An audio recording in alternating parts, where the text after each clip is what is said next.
Most welcome to this topic that we are going to discuss today.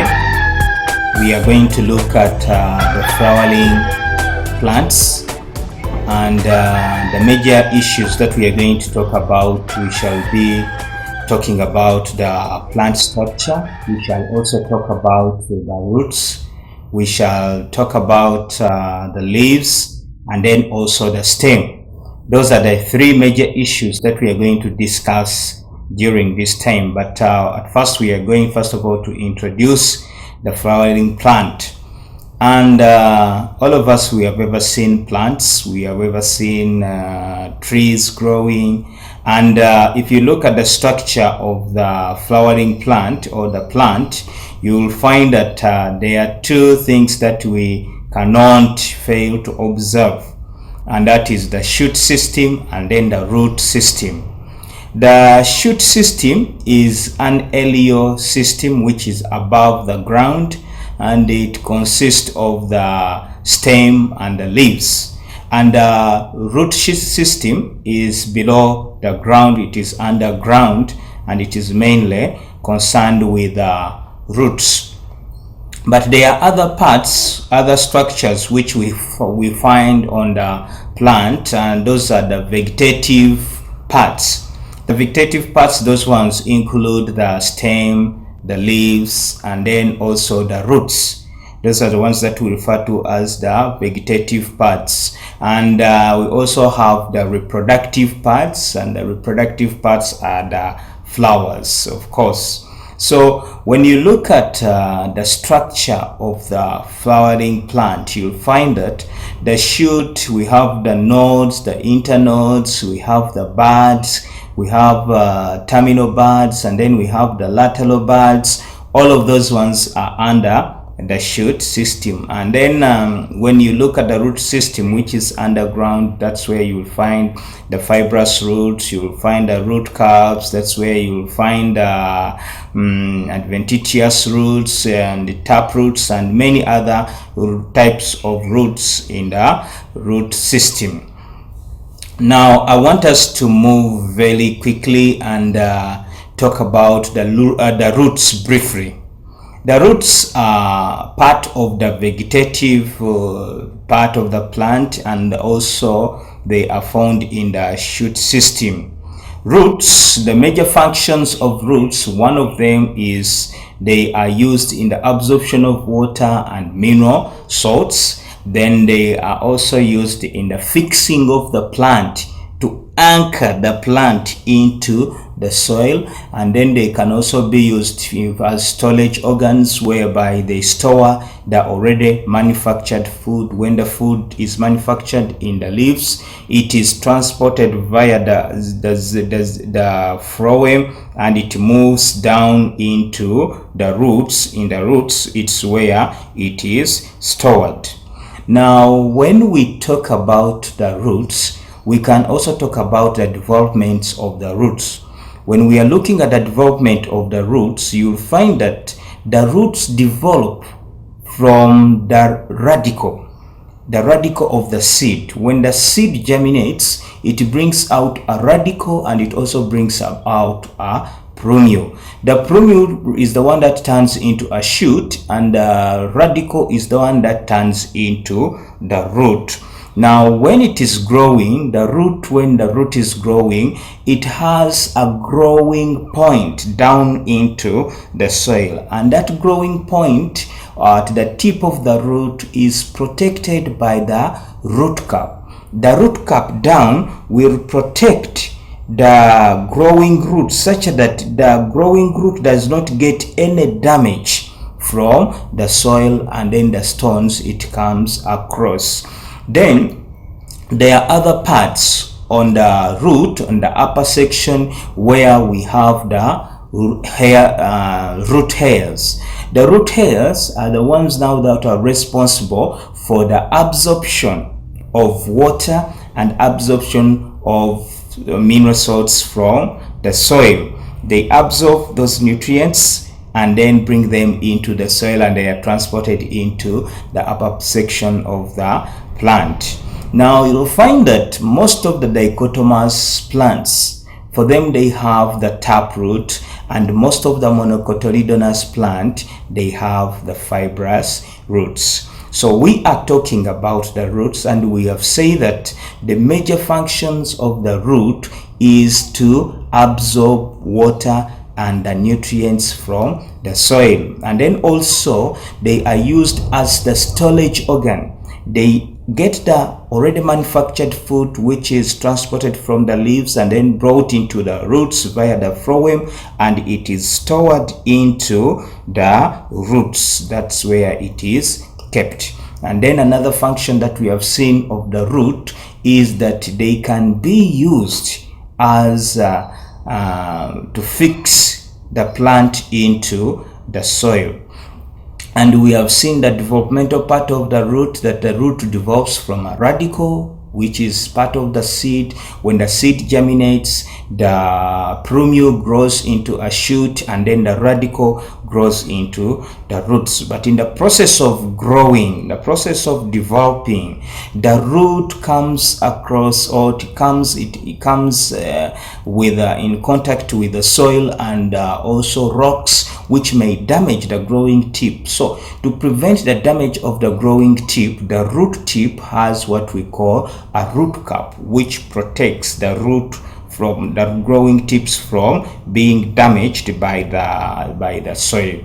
And then also in the upper section of the plant, we find, in the upper section of the roots, we find that they are what we call the root hairs, and the root hairs are the ones that are responsible for the absorption of the nutrients and also absorption of water from underground into the plant. And then we have also seen that the dicotyledonous plants, most of them they have taproots, and then the monocotyledonous plant, most of them they have fibrous roots. Now we want to look and talk about and discuss about the special types of roots.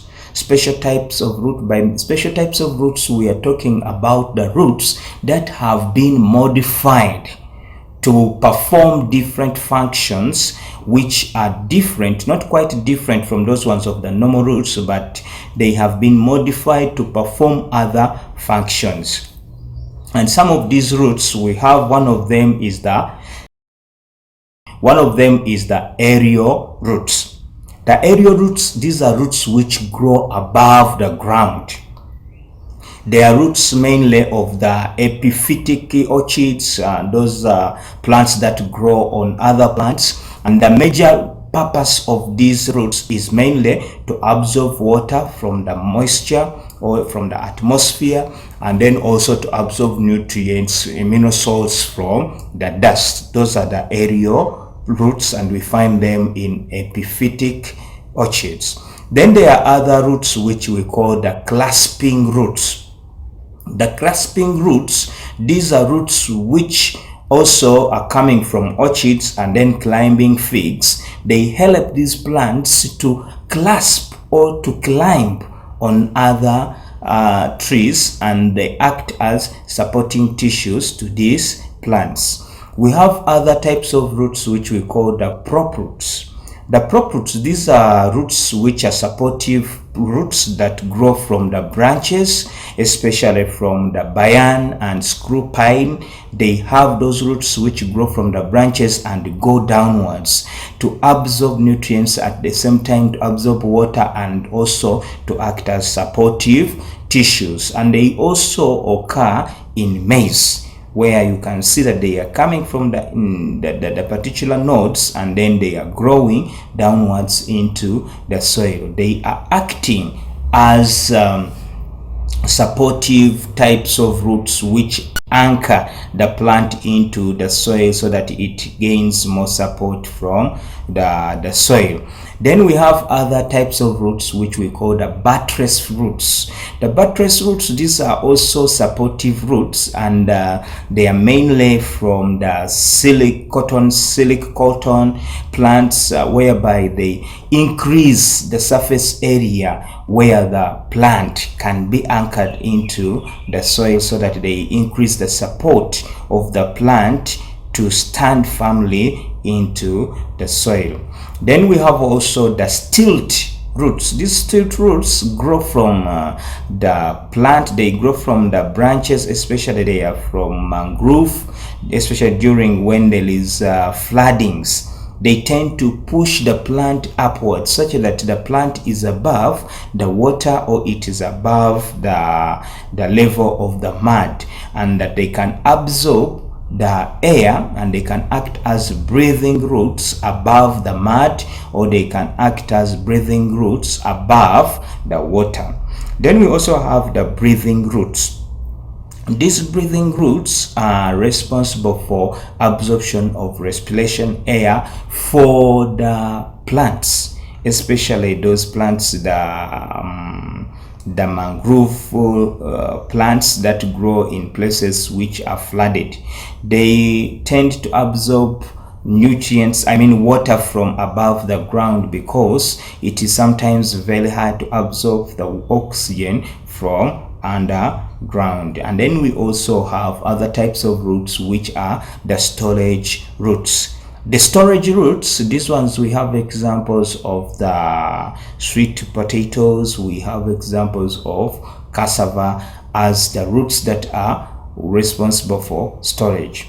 So we have been talking about the special roots, roots which are used in a special way, diverting from the real way the roots are used. And we have looked at, we have talked about the aerial roots which we find in orchids, and we have said that these roots help the plant to absorb moisture from the atmosphere and at the same time absorb nutrients from the dust where they are growing from. And we have seen also the clasping roots, which are climbing roots that help the climbing fig and orchid to get support from other plants. We have looked at the prop roots, which are also supportive roots. These ones we have said that we find them in maize and bayan and then screw pines, and they are supportive roots and they develop from the branches. Then we have also talked about the buttress roots, that we find in silk cotton plants. These roots increase the surface area where the plant enters into the soil to increase the acreage of the plant into the soil. And we have also seen the stilty roots, which grow and support the mangrove during the period, especially the period of changes in the level of the mud, changes in the level of the water, so that they can act as breathing roots and absorb oxygen from the atmosphere via or above the level of the mud and above the level of the oxygen. And lastly, we talked about the breathing roots. So breathing roots, which are roots that are growing in the air, but they are coming from underground, but they grow towards the air or towards the atmosphere, and they absorb oxygen from the atmosphere and take it underground to be used by the roots for respiration. And then we also lastly talked about the storage roots, which are used for storage of manufactured food. And we have seen that these roots can be found in cassava, we can find them in Irish potato, we can find them in sweet potatoes, and they are used for storage of manufactured roots. So we are continuing with the roots, but when we come back we shall look at another section of the roots. But we have talked about the flowering plant, we have talked about the structures, the shoot and the root system, we have talked about the development of the root, how the root develops, how it is protected from damage. We have talked about the function of the root system, what it does to the plant, anchoring and storage, and then we have looked at the special types of roots. Thank you for staying with us. Please continue being with us. Come again another time.